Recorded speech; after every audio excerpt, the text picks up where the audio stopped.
Hola, soy Ariadna Martínez y pues como ya muchos saben soy parte del equipo de Impacto CIDE y el día de hoy tenemos el gran honor de tener a Ana Laura, a la doctora Ana Laura Magaloni, que es profesora de estudios jurídicos del CIDE y tuvo un rol muy importante en crear pues precisamente la carrera de Derecho de Estudios Jurídicos en el CIDE y pues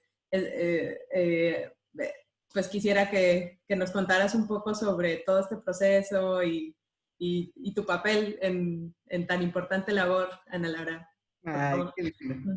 Primero que nada, es un honor para mí estar aquí. Muchas gracias por la invitación, Adriana. Y bueno, la carrera de Derecho se creó en el año 2000, o sea, ya casi 20 años finalmente. Y se fue rapidísimo el tiempo. O sea, no puedo creer que ya sean 20 años. Yo llegué al CIDE en 1999. En esos años dirigía la institución Carlos Elizondo y Blanca Heredia era la secretaria académica. Y yo, pues realmente en el CIDE no había derecho.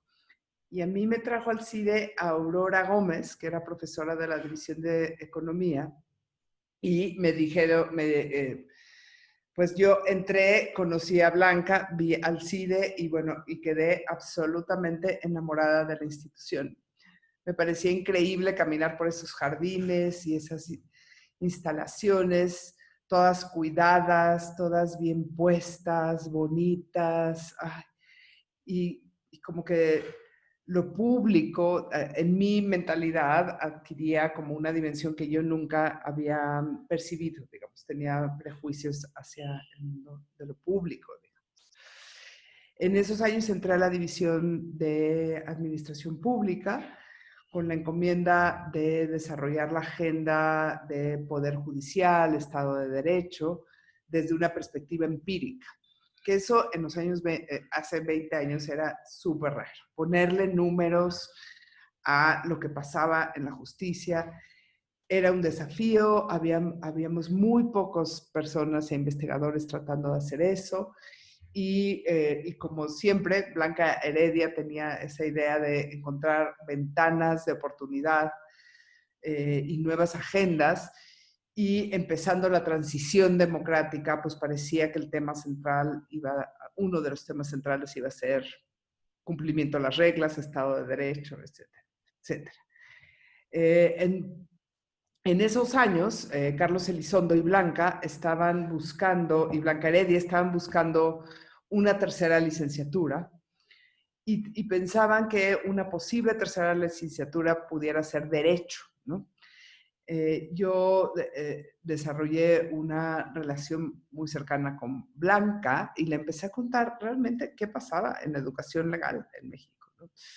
Que era una educación principalmente memorística, que yo había estudiado Derecho y había sido una de las mejores alumnas del ITAM en esos años, y que lo que me dedicaba a hacer era a memorizar el libro de doctrina que se había escrito por lo menos 30 años antes de que yo estudiara, y todavía sobre esos mismos libros siguen estudiando los estudiantes de Derecho, o sea, no están actualizados en un montón de tiempo. Y bajo la premisa, mira qué interesante premisa, de que las normas jurídicas prefiguran la realidad deseable y que lo que dice la norma va a suceder en automático y que esa norma se interpreta en un sentido muy unívoco.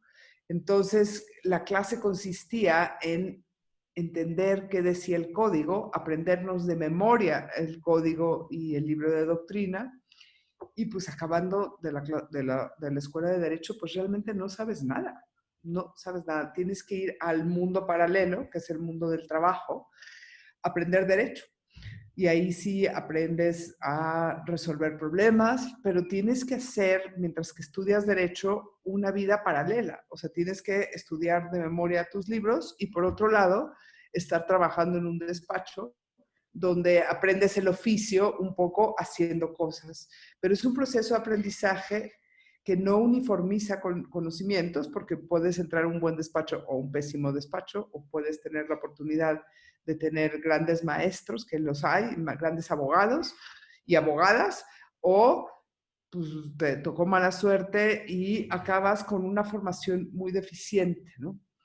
Entonces, cuando construimos la carrera del Derecho del CIDE, y la verdad, en este esfuerzo estuvo, o sea, como mis grandes compañeros de lucha en este esfuerzo fueron, pues el liderazgo sin duda de la secretaria académica, Blanca Heredia, no hubiera sido posible, el apoyo incondicional de Carlos Elizondo, el director, claro, y éramos un equipo muy chiquito. Estaba Laida Negrete en el origen, Laida Negrete y Reyes Rodríguez, así como mis compañeros. Y ya después se sumaron otras gentes muy queridas, como Alejandro Posadas, estuvo un chico que se llamaba Diego Galler, que era buenísimo, un argentino, y estuvo Roberto Hernández, el que presunto culpable. Y éramos un equipo de true believers, la verdad. Pero nuestra propuesta era la siguiente. Los abogados no tenían que memorizar códigos, que eso no formaba. La memoria, o sea, para ahí estaba el código, lo podrías consultar. Pero los abogados somos como los médicos. Tenemos que aprender a resolver problemas prácticos. Es una profesión práctica, no es una ciencia el derecho. Es una profesión práctica que en el mundo de la abogacía lo que hacemos es pacificar o prevenir conflictos, utilizando para ello los insumos que te da el derecho, que son todas las normas jurídicas, la jurisprudencia, los tratados, todo ese material. Pero lo que tú tienes que hacer cuando eres un abogado es confeccionar una decisión usando como instrumentos las normas, la jurisprudencia y argumentando por qué esa es una buena decisión. Y entonces, claro, no hay una sola decisión, no hay una sola solución posible, hay varias, y cuando las pones a confrontarse una con otra, pues ¿por qué vas a decidir que una es mejor que otra? Si no es porque es más justa, porque es más eficiente, porque es más útil socialmente, porque es más razonable, porque está más apegada a lo que se ha hecho con anterioridad, pero son valores externos a las normas. O sea, y que es falso, que basta con el mundo normativo para que ser un buen abogado, sino que un buen abogado piensa en el impacto de sus decisiones, en la solidez ética de las mismas, en su utilidad, en su capacidad pacificadora del conflicto. Y nosotros aspirábamos a tener un conjunto de abogados que pensaran de esta manera el derecho. Esta idea de queremos un derecho justo, útil, eficiente, es la interdisciplinaridad entre el derecho y las otras ramas sociales, ¿no? O sea, si tú quieres saber si tu solución es eficiente, pues tienes que utilizar herramientas o hablar con los economistas, y si tú quieres hablar sobre su solidez ética, pues tienes que preguntarte cosas fuera del derecho, como desde el mundo filosófico, o si quieres hablar de su viabilidad política, pues tendrías que tener algunos instrumentos de análisis que da la ciencia política, digamos. Pero no es una ciencia autosuficiente, no es una ciencia y no es autosuficiente. Y entonces, con esas ideas en mente, lo que decíamos es que nuestros alumnos iban a estudiar desde los casos, que nosotros queríamos que el curso de familia te pusiera, en vez de rememorízate las causales, en esa época había causales de divorcio, hoy ya se declararon inconstitucionales las 12 causales de divorcio, mejor te poníamos un caso, ¿no? Juana se quiere divorciar, Pedro hace no sé qué, están peleando no sé cuánto, tú defiendes a Juana, ¿qué propones, no? Entonces, como bajar a las raíces de la profesión, que era, somos problem solvers. Nosotros solucionamos problemas, y en esa discusión los alumnos se van a dar cuenta de que cuando lleguen a su clase y a discutir un caso, hay muchas posibles soluciones, van a debatir entre ellos y van a quedarse abiertas muchas preguntas, sabiendo de antemano que eso es parte de la profesión legal. Y entonces, a partir de ahí empezamos una gran revolución tratando de sumar a los grandes despachos de México, a los mejores abogados en distintas ramas, fabricando casos, que en esa época era súper difícil accesar a los casos judiciales, todavía el Poder Judicial era muy poco transparente. Entonces me acuerdo que el hoy ministro González Alcántara, en esos años era el presidente del Tribunal Superior de Justicia de la Ciudad de México, fue generoso, apoyador, invitó a varios jueces, nos dieron casos, o sea, y había que convencer de que esta era una forma alternativa y mejor de estudiar, que estos eran los abogados que requería México en su transición democrática. Y fueron años de muchísimo trabajo en torno a derecho y sobre todo decíamos, somos el Dream Team, éramos un grupo de gentes que realmente estábamos enamorados de cambiar el mundo. Yo sentía que la escuela de derecho me debía y que como de alguna forma estaba increíble que los siguientes no tuvieran que pasar lo que tuve que pasar yo para acabar de formarme, para acabar de entender cuáles eran las otras piezas del rompecabezas que nunca me habían enseñado en la facultad, digamos. Entonces eso fue un proceso muy bonito y muy divertido, muy creativo, muy propositivo. Fueron años muy bonitos en el cine. No, la verdad es que hasta escucharte hablar, bueno, incluso cuando fuiste por breves momentos, mi profesora me estabas casi convenciendo de estudiar Derecho, porque sí, mi idea de Derecho era memorizar y memorizar, y decía, yo no quiero hacer eso, yo quiero proponer, y creo que fue muy revolucionario lo que hicieron y realmente los felicito bastante. Creo que incluso tuvieron algún efecto por ahí en proponer juicios orales. No soy experta en derecho, pero quizás saber si me puedes contar sobre eso, porque sé que derivado del presunto culpable y todo eso, hubo todo un debate. La segunda, o sea, en materia docente proponíamos esta enseñanza a través de problemas y casos y exponer al alumno a los problemas y a la necesidad de aprender a pensar cómo resolverlos, los problemas jurídicos. Y en el lado de investigación, continuamos elaborando las agendas del derecho en acción, lo que decíamos nosotros, los estudios empíricos sobre las instituciones de justicia. Eran menos, en esos años, aunque suene absurdo, hoy sí suena absurdo, pues cada vez que había una reforma se sentaban un conjunto de abogados connotados a pensar qué querían hacer desde el código, digamos. Queremos que el proceso dure 6 meses, el proceso durará 6 meses, o los problemas que ellos habían detectado los cambiaban a través de la redacción de nuevos textos legales, pero en realidad muchos de los problemas de la justicia no se resuelven con nuevas normas, digamos. Muchos son problemas de gestión, muchos son problemas de corrupción, muchos son problemas de falta de procesos, de controles internos. O sea, hay un montón de cosas que tienen que ver con la construcción de instituciones que no son normativas, digamos, que tienen que ver con administración.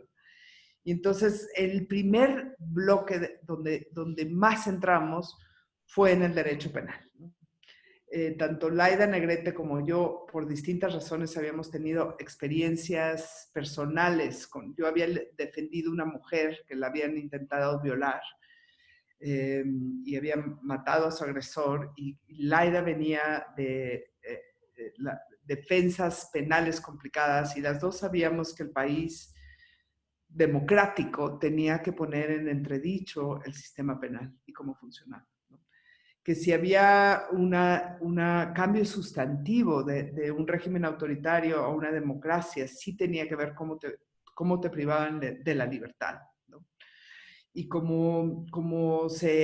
qué calidad tenían los juicios que te imponían el peor castigo que te puede poner el Estado, que es que te prive de la libertad, ¿no?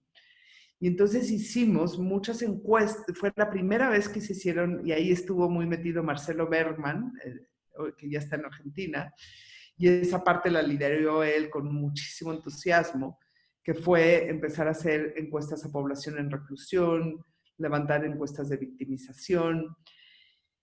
Y como no existía nada, realmente el CIDE en esos años puso la agenda en el debate, que ayudó, y no fue lo único, fue un movimiento muy amplio para transitar al tema de juicios orales, como una manera de poner en entredicho todo ese articulado de procuradurías bien corruptas, bien arbitrarias, bien golpeadoras, bien torturadoras, con jueces bien sumisos que solamente ratificaban los papeles y se acababa el juicio, digamos.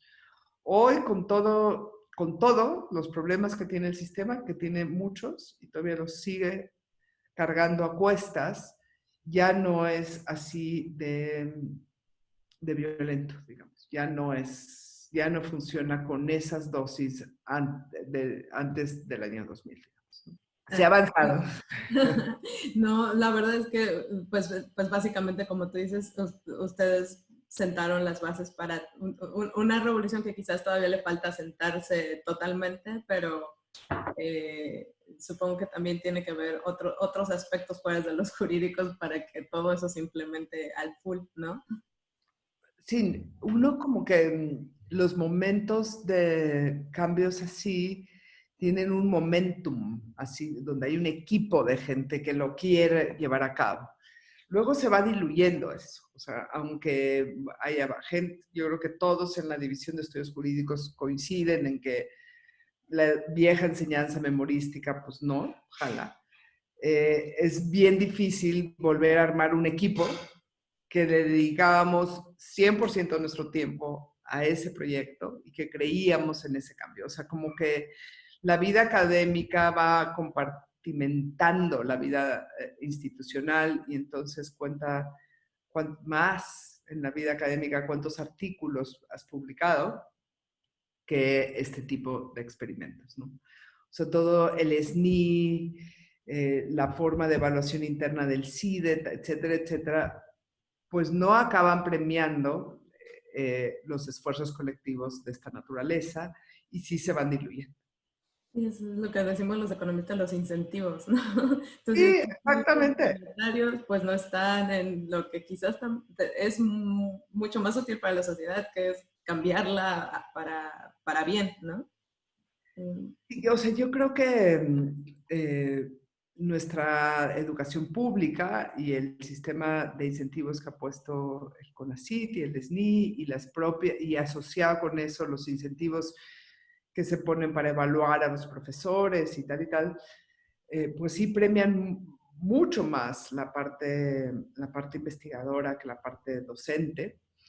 Y es difícil mantener por mucho tiempo un equipo que está fuera de toda regla, digamos, o sea, que no publica, que está en cursos de capacitación, que está reclutando profesores, que está tratando de escribir manuales de casos y que mantener una planta de profesores comprometidos con el proyecto, consiguiendo alumnos, porque era un programa que nadie conocía.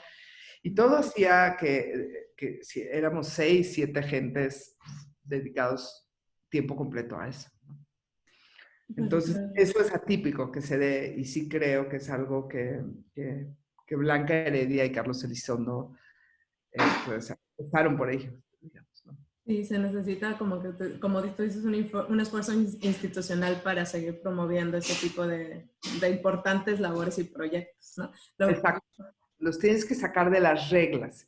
Sí. Y es complicado para como tener un grupo aparte de las reglas institucionales. O sea, empieza a haber protestas, empieza a haber porque unos son distintos que otros, etcétera, etcétera. O sea, hay una cosa como de la homogeneidad que requieren las reglas y los procesos, que no necesariamente premia proyectos novedosos y que impliquen otras labores distintas a las que se premian dentro de los incentivos, digamos, ¿no? Y creo que pasa en todas las áreas de la práctica y de la ciencia, ¿no? Lo cual también me lleva a preguntarte, yo sé que tienes tu tiempo contado, pero ¿cuáles son tus consejos o cómo es que has podido lograr una exitosa carrera en la práctica jurídica y a la vez ser exitosa también en el ámbito académico. ¿Cuáles son tus consejos para lograr éxito y a la vez tener pues una vida, supongo, como mujer también satisfactoria? Mira, yo creo que el mayor consejo es que hay que enamorarte en algo en lo que realmente crees, en lo que realmente te mueve, que sea distinto al dinero solo, digamos, ¿no? O sea, una vida académica, una vida solamente guiada por una mayor remuneración, cosa que es importante, no necesariamente es una vida que disfrutas tanto si debajo de eso no hay como aspiraciones reales, ¿no? Tengo ganas de impactar en esto, tengo ganas de mejorar esto, tengo ganas de crear esto, de incentivar. Y no debe estar peleado con el dinero, pero no es el dinero. O sea, no es la compensación económica la que te genera tus drives, tus emociones, tus compromisos con tus creencias. Yo creo que una vida exitosa es alguien que puede mantener sus creencias y defenderlas a lo largo de la vida, digamos. La integridad axiológica y el sentir que cuando te miras al espejo te sigues reconociendo, digamos, como soy esta persona que he defendido esto, que creo en esto y que puedes observarlo a lo largo de tu vida en distintos lugares, eso genera como mucha satisfacción y mucha solidez profesional, digamos. Y entonces, pero yo creo que es enamórate de algo que quieras hacer y hazlo, digamos, aviéntate. Y, y casi siempre tiene que ver también con los demás, ¿no? Yo soy una persona que soy mucho menos solitaria, me gusta trabajar en equipos, me gusta, pienso que una cabeza piensa mucho menos que 5 o 6 y que hay que ser muy horizontal para poderlo hacer así, que si aprendes de la horizontalidad, de saber que todo el mundo tiene un punto de vista y que tú tienes puntos ciegos y que esos puntos se pueden mezclar para algo más creativo, creo que a mí me gusta. Pero eso ya es más personal. Y creo que soy alguien que creo que las generaciones jóvenes tienen mucho que decir. Siempre las estoy observando, siempre las estoy escuchando, porque hay cosas que se están moviendo que a veces por la edad ya no dejas de ver, digamos, dejas de ver con esa claridad. Entonces yo creería que una buena vida profesional es con colegas y compañeros de trabajo y de luchas y de creencias que realmente puedan compartir y creer para construir hacia futuro. Pero esa es como la forma en la que yo lo hago. A mí me gusta trabajar en equipo y pienso que ningún proyecto con impacto es individual. Es un proyecto de muchos más. Y que el crédito es para todos, digamos, ¿no? No es para una persona. Coincido totalmente contigo y en general pues en el mundo también se crea más cuando trabajas en equipo y puedes ver, puedes confiar en las otras personas en que van a hacer ciertas tareas y para la construcción de algo más grande, ¿no? Sí, y como demasiada obsesión por el reconocimiento o por el crédito no ayuda. O sea, hazlo porque crees en ello. Tarde o temprano se acaba de reconocer, pero no porque quieres que digan que tú fuiste. Cierto. Ay, no, pues a mí me encantó todo lo que acabas de decir y me llega profundamente porque sí, uno pasa por etapas en la carrera, en su carrera en la que se pregunta, ¿es realmente esto algo que está contribuyendo a mis creencias, a mis valores, a lo que quiero defender? Entonces, de verdad, muchas gracias. Súper importante, eso es súper importante. Es súper importante saber que sí. Y a veces la chamba es complicada, pero debe haber otros espacios en donde uno puede tenerlo. Sí. O a veces uno sí necesita ganar dinero en un momento dado de la vida y la chamba te lo está resolviendo y aunque no es lo máximo, ahí estás.